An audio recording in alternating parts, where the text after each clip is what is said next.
बिना दीपक के तो कोई पूजा है ही नहीं, करनी ही नहीं चाहिए बिना दीपक जलाए, क्योंकि दीप को सूर्य स्वरूप माना गया है। दीपक में सूर्य देव की शक्ति होती है, यानी कि जब हम पूजा करते हैं तो वहां पर सूर्य देव उपस्थित हों। हम नवरात्र में अखंड दीप जला रहे हैं, 9 दिन का अखंड दीप हमने जलाया, और अचानक क्या हुआ, पंचमी के दिन हमारा दीपक बुझ गया। अब हमारे डर के, टेंशन के, चिंता के बहुत परेशान हो रहे कि अरे मेरा दीपक खंडित हो गया, अब हम क्या करें। हमने जो ये मान्यता थी कि हमने सोचा था कि अखंड दीपक जलेगा, हमारी मनौती पूरी होगी, लोग तो हमारी मनौती खत्म हो गई, यानी कि हमारी मनौती पूरी नहीं होगी, हमारी पूजा असफल हो गई। बड़े तरह तरह के विचार हमारे दिमाग में आने लगते हैं।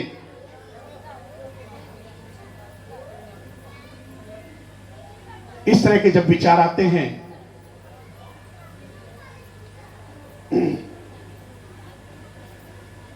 दीपक बुझने की बात कर रहे थे। यहाँ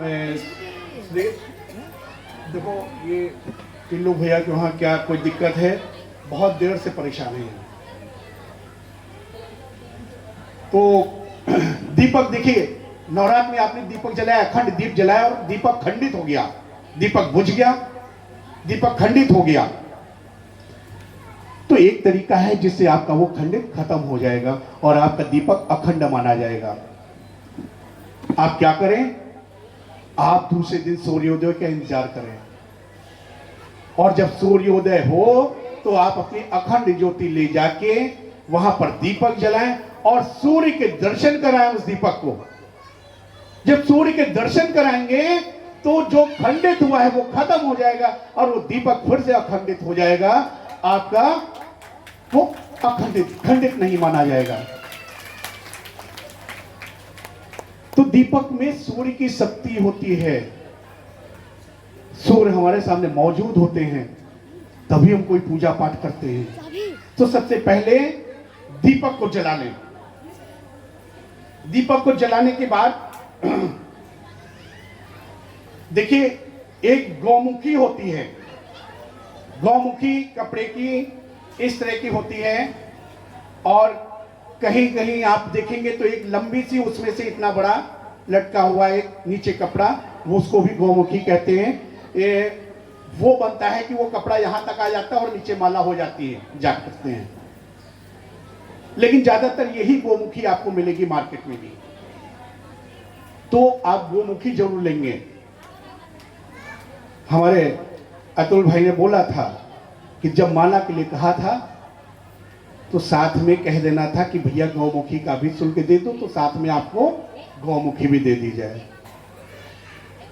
लेकिन उनकी बहुत सही राय थी, सभी के पास गौमुखी होती, लेकिन उसमें एक असुविधा ये थी कि गौमुखी 20 रुपए से लेकर 200 रुपए तक आती है।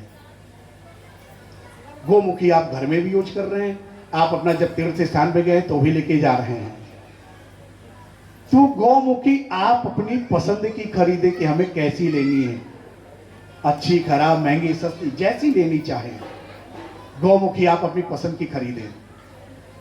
तो गौमुखी खरीदें और गौमुखी में माला इसमें डालेंगे, और माला डालने के बाद अपना हाथ उसमें डालेंगे। सबसे पहले माला को उठाएंगे, उसमें जल को डालेंगे, दोनों हाथों से रगड़ेंगे, माला का घर्षण करेंगे।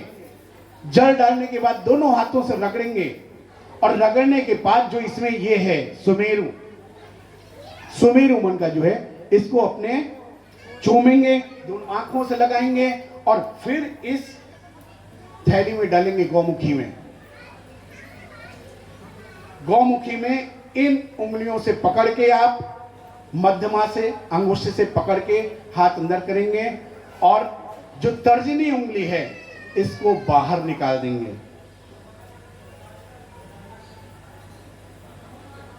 ये भी नहीं है तो ये हाथ चला गया और उंगली बाहर आ गई। हर गौमुखी में एक इस तरह का छेद बना होता है कपड़े में, वो सिर्फ मकसद यही होता है कि ये उंगली बाहर कर दें। क्यों, ये उंगली किसी भी तरह जो जाप कर रहे हैं जिन उंगलियों से, उसमें टच ना करें। आपको उंगलियों के बारे में बताएं, ये उंगली कहीं कहीं बड़ी खराब होती है, इसलिए इसको बाहर करते हैं। हर जगह लड़ाई में यही उंगली काम सबसे पहले करती है।